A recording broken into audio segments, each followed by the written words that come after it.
Power star Pawan Kalyan గురించి ప్రత్యేకమైన పరిచయం అవసరం లేదు. Power star Pawan Kalyan deputy CM గా చేస్తున్న సంగతి తెలిసిందే.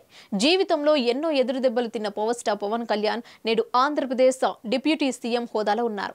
ఎన్నో ఫెయిల్యూర్స్ తర్వాత 2024 ఎన్నికలలో ఎవరూ ఊహించని రేంజ్ లో అఖండ విజయం సాధించారు. గత 10 ఏళ్లుగా వ్యక్తిగతంగా అనేక విమర్శలు, సవాళ్లను ఎదుర్కొన్న జనసేనాని వాటన్నింటికీ ఈ విజయంతో సమాధానమిచ్చారు. ఇన్నాళ్ళు అపజయాలు చవిచూసిన పవర్ స్టార్ ఎప్పుడూ వెనుకడుగు వేయక గ్రేట్ అని చెప్పుకోవచ్చు. ఆయన కష్టానికి తగ్గ ఫలితం దక్కడంతో ఫ్యాన్స్ ఎగిరి గంతేశారు. ఎంచక్కా మూవీస్ తీసుకుంటూ లగ్జరీ లైఫ్ ను ఎంజాయ్ చేయక ఈ పాలిటిక్స్ అంటూ తిరగడం అవసరమా అంటూ హేళన చేసిన వారే ఈ రోజు పవన్ కళ్యాణ్ కు చేతులెత్తి దండం పెడుతున్నారు. అయితే ఈ వార్త ఎంతవరకు వాస్తవమో తెలియదు కానీ డిప్యూటీ సీఎం పవన్ కళ్యాణ్ పై సెన్సేషనల్ న్యూస్ నెట్టింట వైరల్ అవుతోంది. ఇక రీసెంట్ గా ఆయన ముఖేష్ అంబానీ చిన్న కుమారుడి పెళ్లికి హాజరైన విషయం తెలిసిందే.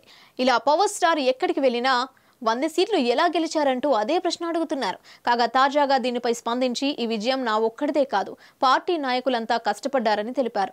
జీవితంలో ఎన్నో అవమానాలు భరించాను. ముఖ్యమంత్రిగా చేసినటువంటి జగన్ ఓటమి పాలవ్వగానే అసెంబ్లీలో ఉండకుండా వెంటనే వెళ్లిపోయారు. ప్రతి ఒక్కరిని పరాజయం అంతలా వణుకు పుట్టిస్తోందని వెల్లడించారు.